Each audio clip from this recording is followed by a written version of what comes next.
Scientists expose unseen dangers of popular leave-on skincare products, microplastics in leave-on cosmetics, such as sunscreens and lip balms, are being overlooked by researchers and regulators.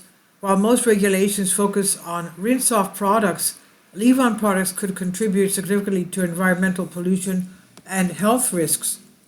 A new critical review by scientists by University of Birmingham reveals that research and regulators are overlooking microplastics used in leave-on cosmetic and personal care products.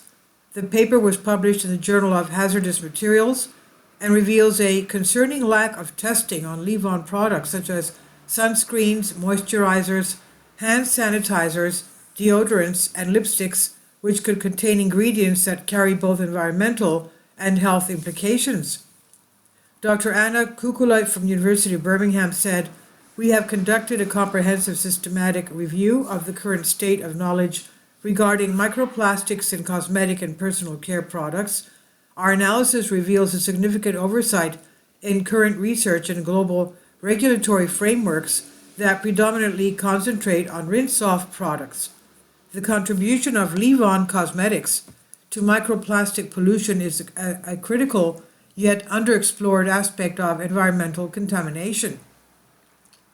These particles will eventually end up in wastewater treatment plants or landfill, from which they can reach aquatic environments. And what's more, despite the likely extensive skin exposure to microplastics through such products, there is a surprising lack of research to investigate the associated health effects, with no studies found on microplastic exposure identified in this review. Gaps in research on leave-on products. The research found that of 2,381 products studied, only 2 were leave-on products. Possible reasons for this gap include difficulties in extracting microplastics from complex oil-based formulations or lack of public pressure borne of various bans on microplastics in rinse-off products, making it appear to the public as though this area is being adequately dealt with by regulatory bodies and authorities. Dr. Kukula continues, overall, the quantities and characteristics of microplastics in cosmetic and personal care products outside the group of rinse-off products, such as facial scrubs and toothpastes, are largely unknown. This could be down to the fact that it is much more complex to test leave-on formulas for the presence of these harmful particles than testing of their rinse-off counterparts. Alternatively, the lack of research into leave-on products could be due to the public perception driven by industry advertising that the microplastic issue is in such items has been adequately handled, when this is in fact far from the case.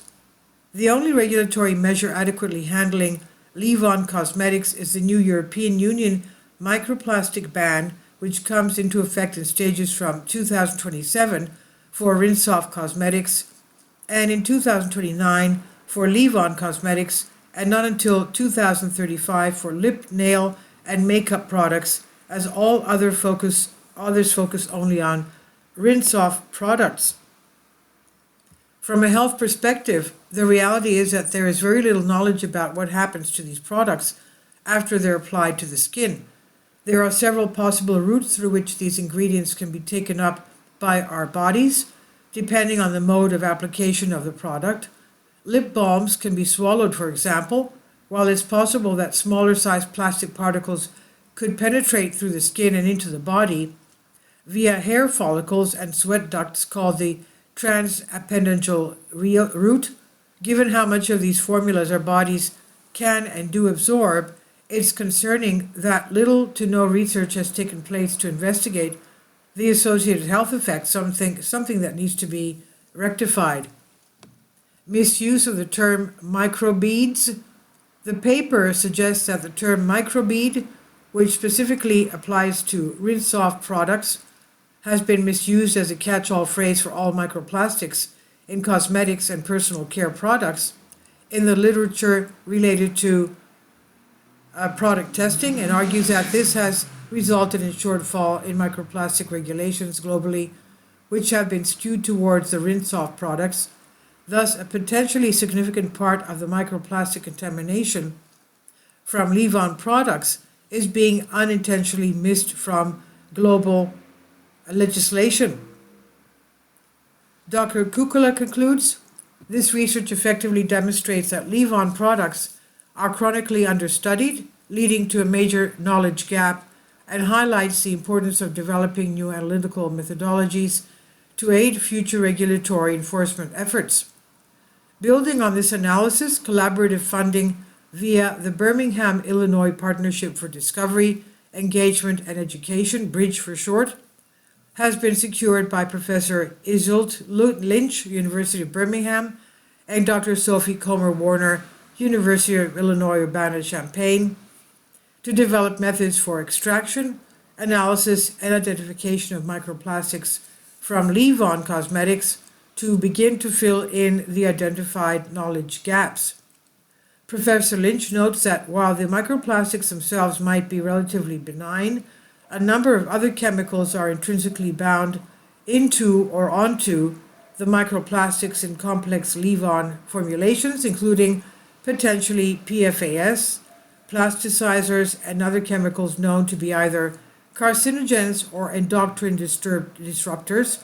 Our BRIDGE project will specifically develop workflows to extract the microplastics and their associated chemicals, enabling proper analysis of the potential toxicological consequences of daily exposure via cosmetics and personal care products. And this is from the University of Birmingham on SciTech Daily. Please leave your comments and thank you for your support. Finally, support my Patreon account. The daily posts are 5 videos daily, and they are totally different from what I have on my YouTube channel.